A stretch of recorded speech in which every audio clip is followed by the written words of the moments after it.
¿Qué tal? Mi nombre es Juan Carlos Huerta Vázquez y les presento una entrevista exclusiva para todos los espectadores de Canal 13. Tenemos en nuestro estudio a Luis Cisneros, él es regidor del Ayuntamiento de Guadalajara y cobra especial relevancia por algunos temas en los que él ha hecho algunas iniciativas, en especial una que está girando en este momento y que tiene que ver con el repoblamiento del centro histórico y otros puntos para atraer más gente a Guadalajara. Recordemos que Guadalajara ha ido perdiendo habitantes de manera constante. Mucha gente ya no vive en Guadalajara, sino que vive en otros municipios, precisamente porque su trabajo así se lo requiere. Pero lo que se busca es repoblar Guadalajara y bueno, esto va a incidir en muchos otros factores que aquí nos va a explicar. Luis, ¿cómo estás? Sí, muy bien, Juan Carlos, un placer. Y en efecto, el último censo del INEGI ya reportó a Guadalajara que anteriormente era el municipio más poblado del estado de Jalisco, ya no lo es, ahora está Zapopan por encima de Guadalajara. Perdimos, de hecho, casi 400,000 habitantes en 10 años, de un censo a otro, del 2010 al 2020. Y esto tiene que ver con un fenómeno donde la ciudad está expulsando a sus habitantes y por otra parte también tiene que ver con la pérdida de la capacidad de los propios municipios para hacer frente a la demanda de servicios, porque Guadalajara ha dejado de ser un municipio donde vive la gente para ser un lugar donde nos movemos en el tránsito entre quienes viven en la urbe, en la mancha urbana, quienes van de Tlajomulco y vienen a trabajar a Guadalajara o se van a Zapopan, Tlaquepaque, Tonalá, es decir, mientras solamente vive en la ciudad 1,350,000 habitantes de acuerdo al último censo, cada día transitan en ella entre 3 y 5 millones.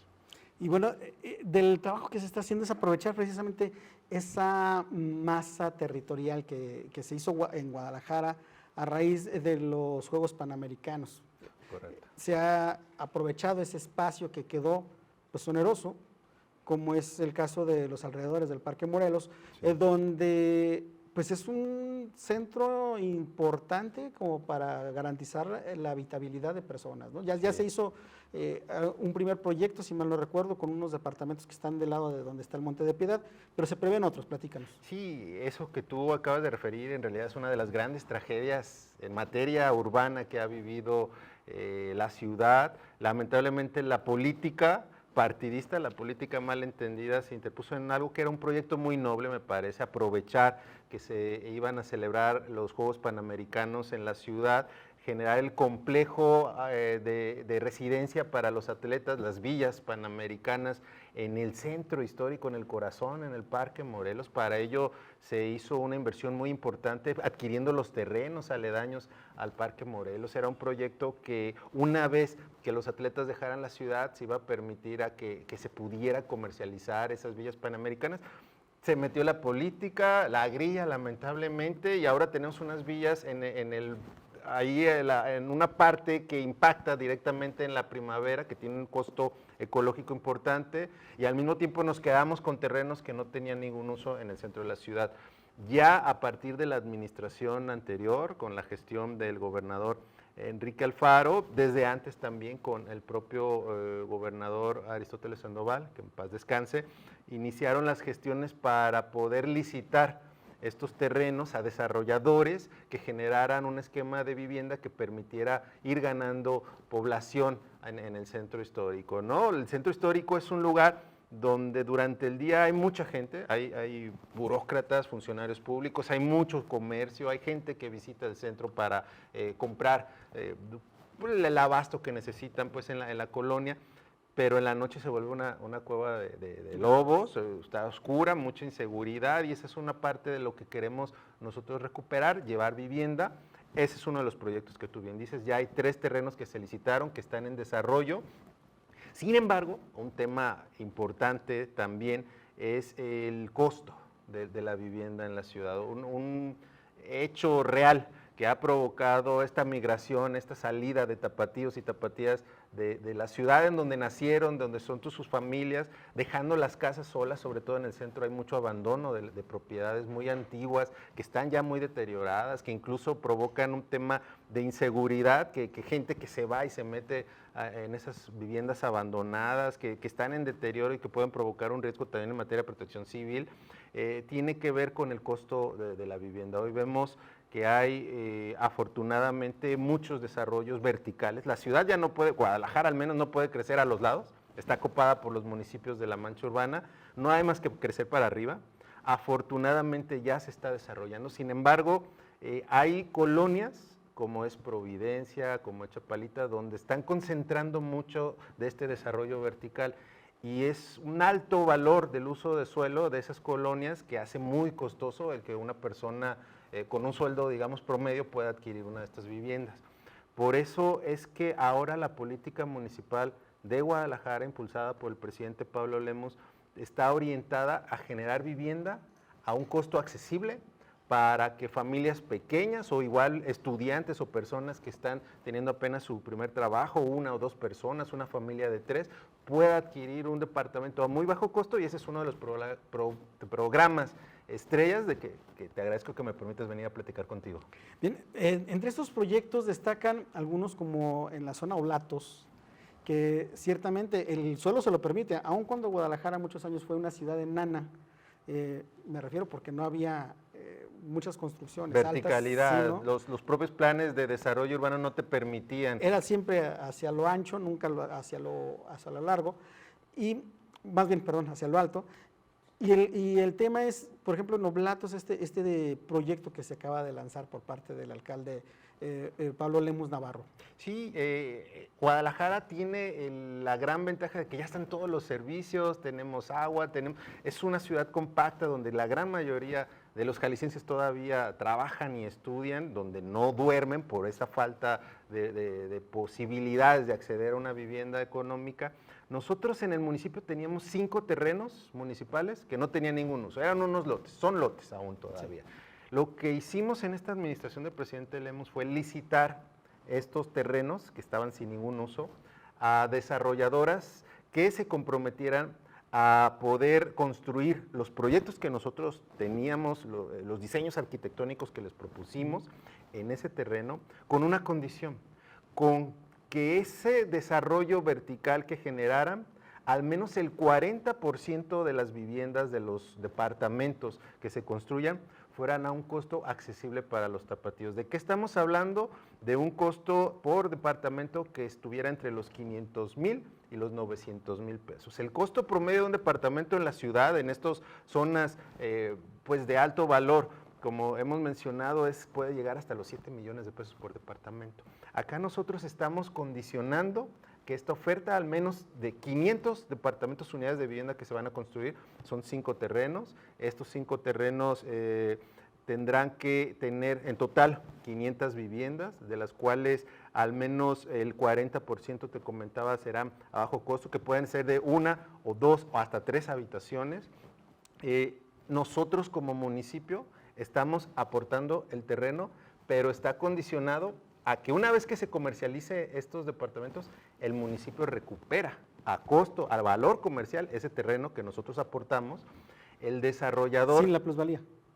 Eso, digamos, no en cuanto a lo que tiene que ver el terreno, que van a recuperar, pero adicionalmente al valor comercial, una vez que se estableció esta licitación, vamos a recibir el 12% de las utilidades que se generen en la venta del complejo habitacional, incluido también la que está subsidiada, este 40%, y el resto de las unidades de los departamentos que se vendan, la utilidad que se genere es el 12%, y adicionalmente esto el costo del valor del terreno.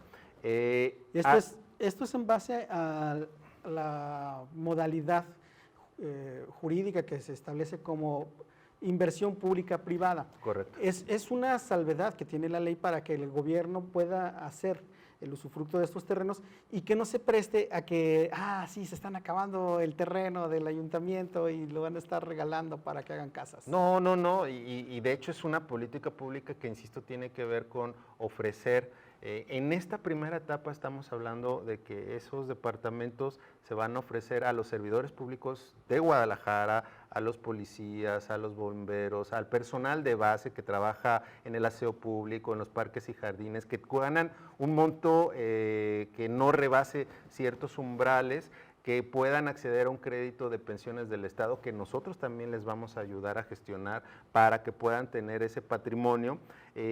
Ha habido mucha demanda.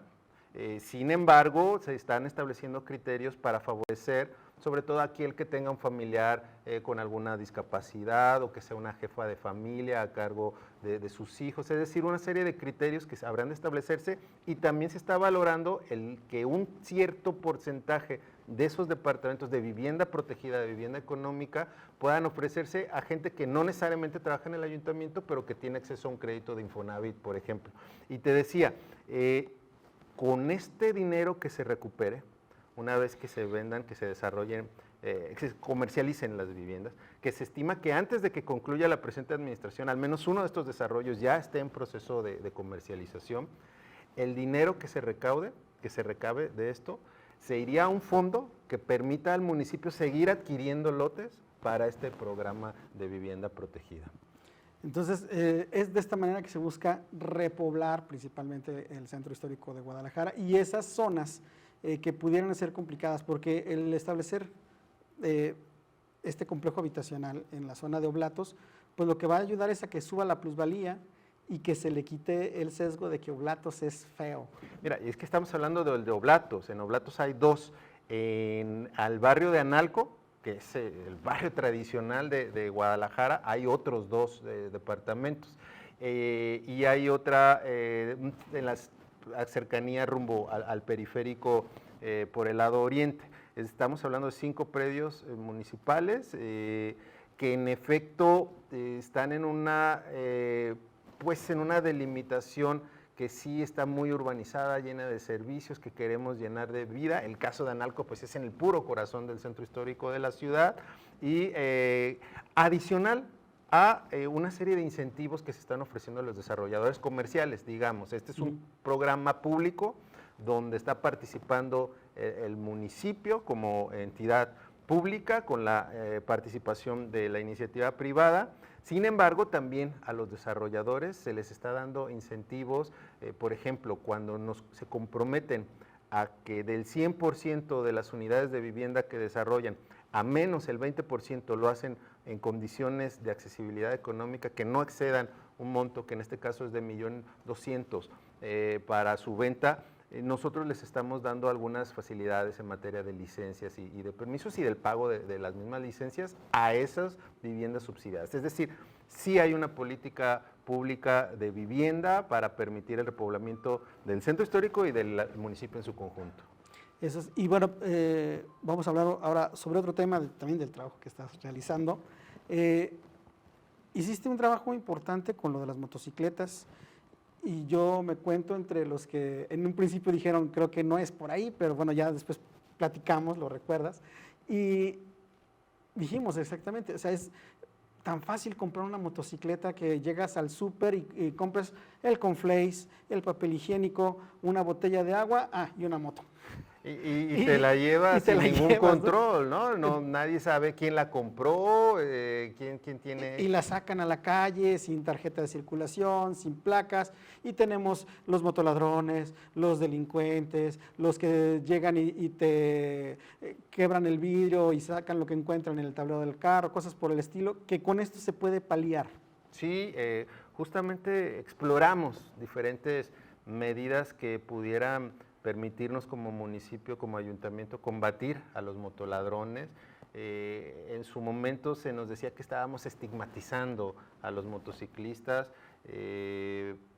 Aquí el uso de la motocicleta y sobre todo la de bajo cilindraje para estos delitos como es el arrebatarle a alguien su celular, su cadena, su bolsa, no es porque sean motociclistas como tales, sino porque las características propias de la motocicleta te permiten evadir y irte por andadores, por lugares donde no te puede perseguir una patrulla, donde no te puede perseguir una motocicleta, digamos, como las que usa la policía municipal. Exacto, entonces, por eso son muy utilizadas, sobre todo para estos delitos que tú señalas, el robo a persona, el robo conejero, que le llaman también,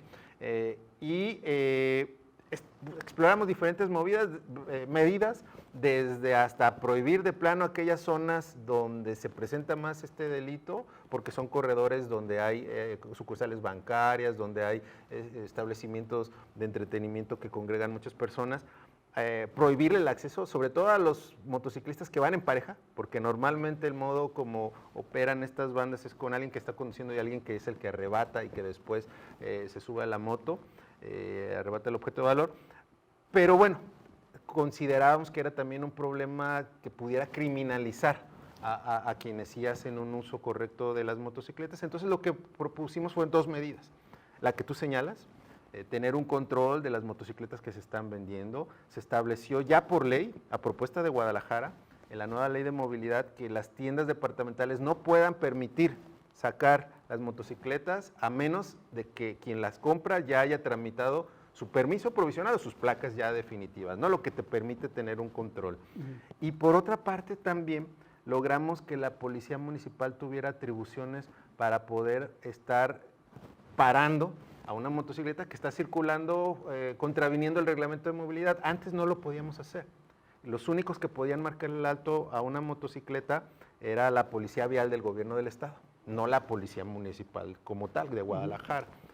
Nosotros logramos que se reformara la ley, tener esa atribución como policía municipal, y hoy, cuando va en su patrullaje regular la policía y observa a algún motociclista que no tiene su casco, que no porta su chaleco con las placas legibles o que tiene placas alteradas, puede marcarle el alto, le pide, revisa su documentación, que sea legítimo propietario de esa motocicleta. En caso contrario, cuando nosotros hemos de estas revisiones, que desde noviembre a la fecha te puedo hablar de más de 80,000 revisiones que la Policía Municipal ha realizado a motociclistas, es casi una tercera parte del parque vehicular en Guadalajara en motocicletas. Ya se ha logrado la detención de más de 300 delincuentes que circulaban en motocicletas robadas, que portaban armas de fuego, que tenían cartuchos útiles o droga en su posesión, y gracias a estas facultades hemos, creo, logrado ir abatiendo un poco este delito de los motoladrones. Muchísimas gracias, Luis. Pues bueno, fue esta una entrevista exclusiva para todos los espectadores de Noti13. Seguimos atentos a cualquier otro encuentro informativo que tendremos a través de estas cámaras y micrófonos. Por lo pronto agradecemos el favor de tu atención. No, al contrario. Muchas gracias. Juan Carlos. Hasta luego.